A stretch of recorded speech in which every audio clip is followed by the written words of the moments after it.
Valsang police Thane हद्दीतील Gokul sugar कारखाना धोत्री येथे ऊस वाहतूक करणाऱ्या चालकांसाठी वाहतूक सुरक्षेबाबत महत्त्वपूर्ण बैठक घेण्यात आली। विलास यामावर उपविभागीय पोलीस अधिकारी अक्कलकोट व सहाय्यक पोलीस निरीक्षक राहुल डोंगरे यांनी कारखान्यास भेट देत सर्व ट्रॅक्टर चालकांशी संवाद साधला।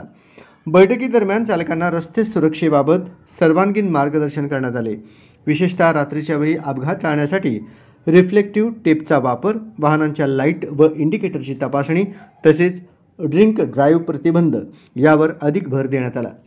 ऊस वाहतूक वाहनांवरील सुरक्षाविषयक बाबींची काटेकोर अंमलबजावणी करण्याचे स्पष्ट निर्देश अधिकाऱ्यांनी दिले। चालकांना पुढील बाबींचे पालन करण्यास सक्त सूचना करण्यात आल्या।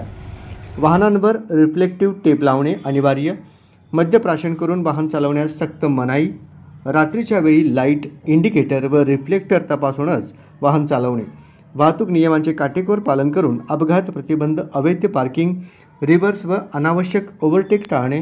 या बैठकीस कारखान्याचे पदाधिकारी तसेच 70 ते 75 ऊस वाहतूक चालक व ट्रॅफिक अंमलदार मोठ्या संख्येने उपस्थित होते। अधिकाऱ्यांनी ऊस हंगामात वाहनांची संख्या वाढत असल्याने सर्व चालकांनी विशेष जागरूक राहण्याचे आवाहन केले।